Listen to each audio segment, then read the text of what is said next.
Assalamualaikum warahmatullahi wabarakatuh. Baiklah, kami dari kelompok 6 akan menjelaskan patofisiologi gangguan darah. Sebelumnya, saya akan memperkenalkan anggota kelompok 6. Yang pertama ada Ahmad Faisal Kasnaidi, yang kedua Dinda Faradila, yang ketiga Indah Wahyuni, yang keempat Indriani Syafitri, yang kelima ada saya sendiri Ninda Fitria, yang keenam ada Nur Hidayanti, yang ketujuh Rizkia Iza Rahmah, yang kedelapan ada Wahyuni. Kita masuk ke penyakit yang pertama ya. Yang pertama ada anemia. Anemia dalam bahasa Yunani artinya adalah darah. Anemia adalah keadaan saat jumlah sel darah merah atau hemoglobin dalam darah berada di bawah normal. Anemia dapat diketahui dengan adanya pemeriksaan darah di laboratorium ya teman-teman. Nilai Hb normal pria yaitu 13,8 sampai 17,2 gram per desiliter. Nilai Hb normal wanita 12,1 sampai 15,1 gram per desiliter. Nah, nilai Hb anemia pria kecil dari 13,8 sampai 17,2 gram per desiliter.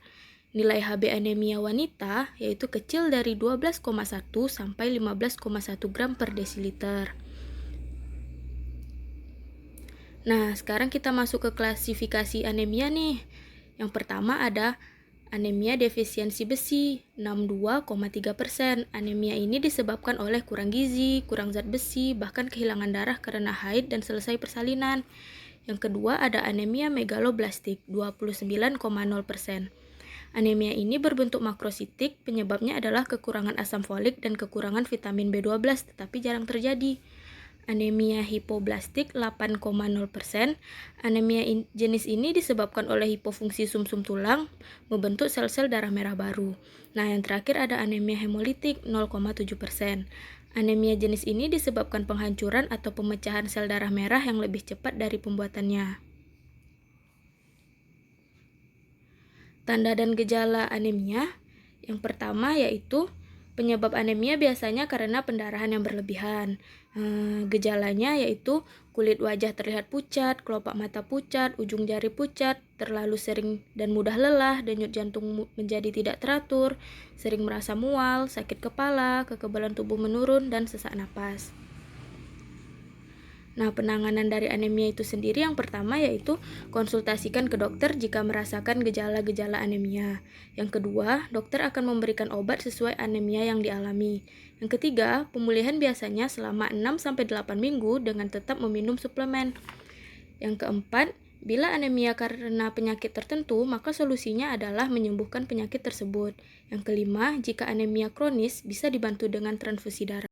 Kita masuk ke gangguan darah yang kedua ya, yaitu talasemia. Talasemia merupakan penyakit anemia hemolitik di mana terjadi kerusakan sel darah merah di dalam pembuluh darah, sehingga umur eritrosit menjadi pendek yaitu kurang dari 100 hari. Talasemia merupakan penyakit anemia hemolitik herediter yang diturunkan secara resesif.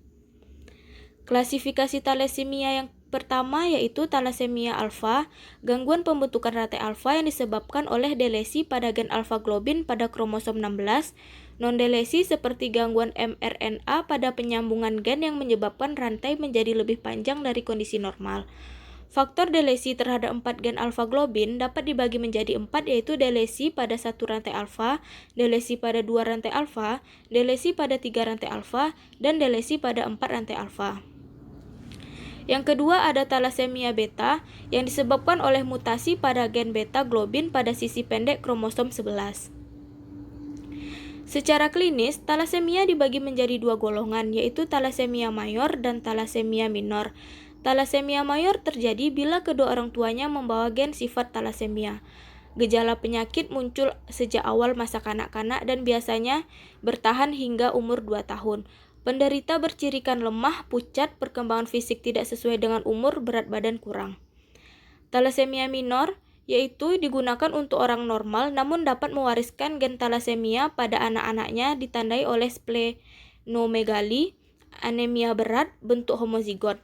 Pada anak-anak yang agak besar atau balita, biasanya mengalami gizi buruk, perut buncit, aktivitas tidak aktif karena pembesaran limfa dan hati, Gejala khasnya antara lain bentuk muka mongoloid, yaitu hidung pesek, tanpa pangkal hidung, jarak antara kedua mata lebar, dan tulang dahi juga lebar. Yang kedua, keadaan kuning pucat pada kulit. Jika sering ditransfusi, kulitnya menjadi kelabu karena penimbunan besi. Tanda dan gejala talasemia yang pertama yaitu penderita akan mengalami anemia yang membuat penderitanya merasa mudah lelah dan lemas. Gejala ini muncul biasanya pada 2 tahun pertama kehidupan. Waktu munculnya gejala seperti keparahan gejala yang dialami akan berbeda setiap penderita. Pada talasemia mayor, penderita akan merasakan gejala-gejala kurang darah yang parah. Kondisi ini dapat merusak organ tubuh. Penanganan talasemia merupakan kelainan genetik yang berkepanjangan, sehingga perawatannya perlu dilakukan seumur hidup. Penderita talasemia akan melalui transfusi darah berulang untuk menambah sel darah yang kurang. Sekarang kita masuk ke gangguan darah yang ketiga, yaitu polisitemia. Polisitemia adalah suatu keadaan di mana terjadi peningkatan jumlah sel darah merah akibat pembentukan sel darah merah yang berlebihan oleh sumsum tulang. Polisitemia adalah suatu kondisi yang jarang terjadi di mana tubuh terlalu banyak memproduksi sel darah merah. Klasifikasinya ada dua, yaitu polisitemia primer. Dalam polisitemia primer, peningkatan sel darah merah adalah karena masalah yang melekat dalam produksi sel darah merah. Penyebabnya belum diketahui, namun polisitemia ini hadir saat lahir, biasanya disebabkan oleh kelainan genetik. Yang kedua yaitu polisitemia sekunder. Polisitemia sekunder umumnya terjadi sebagai respon terhadap faktor-faktor lain atau kondisi yang mendasarinya atau gangguan seperti tumor hati, tumor ginjal, atau sindrom Cushing. Polisitemia sekunder juga dapat disebabkan oleh peningkatan eritropoietin dan juga bisa disebabkan oleh perilaku gaya hidup seperti merokok, tinggal di tempat tinggi, penyakit paru-paru parah, dan penyakit jantung. Sel darah tubuh diproduksi di sumsum tulang, ditemukan di beberapa tulang seperti tulang paha. Biasanya produksi sel darah diatur oleh tubuh sehingga jumlah darah kanan baru dibuat untuk menggantikan sel-sel darah yang lama karena mereka mati. Dalam polisitemia, produksi ini tidak normal karena berbagai penyebab yang menghasilkan terlalu banyak sel darah merah dan kadang-kadang sel-sel darah lainnya. Hal ini menyebabkan penebalan darah. Penyebab atau kondisi polisitemia meliputi terpapar karbon monoksida kronis, dehidrasi, ibu merokok, bayi dari ibu diabetes, tumor ginjal, polisitemia vera rubra, penyakit paru kronis, penyakit paru obstruktif kronik. Mekanisme yang diduga untuk menyebabkan peningkatan proliferasi sel induk hematopoietik adalah sebagai berikut. Yang pertama, tidak terkontrolnya proliferasi sel induk hematopoietik yang bersifat neoplastik. Adanya faktor mieloproliferatif abnormal yang mempengaruhi proliferasi sel induk hematopoietik normal. Yang ketiga, peningkatan sensitivitas sel induk hematopoietik terhadap eritropoietin, interleukin, 1,3 GM-CSF, dan sistem sel faktor.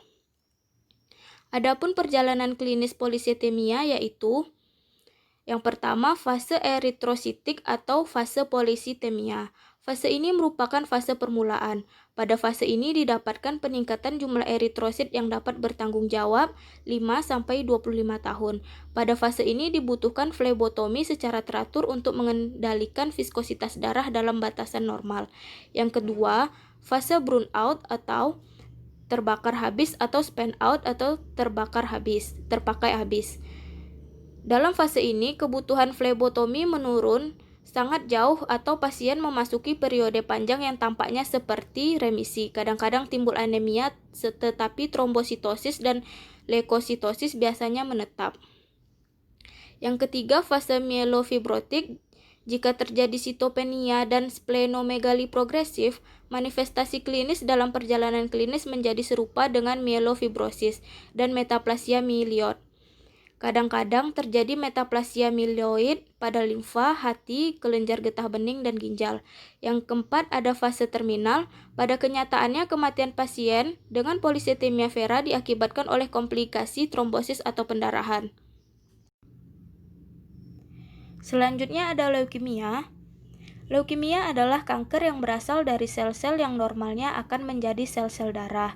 Satu jenis kanker ini merupakan kanker pada sumsum dan darah, merupakan keganasan hematologik akibat proses neoplastik yang disertai gangguan diferensiasi pada berbagai tingkatan sel induk hematopoietik sehingga terjadi ekspansi progresif dari kelompok sel ganas tersebut dalam sumsum tulang belakang.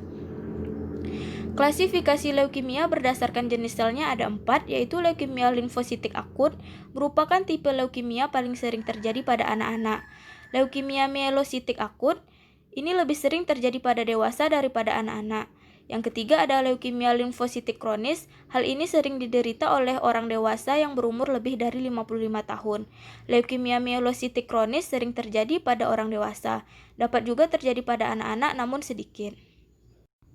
Faktor resiko leukemia yaitu lingkungan. Faktor lingkungan yang berhubungan dengan peningkatan resiko leukemia adalah paparan radiasi, konsumsi rokok, alkohol, narkotik, psikotropika, dan zat adiktif lainnya.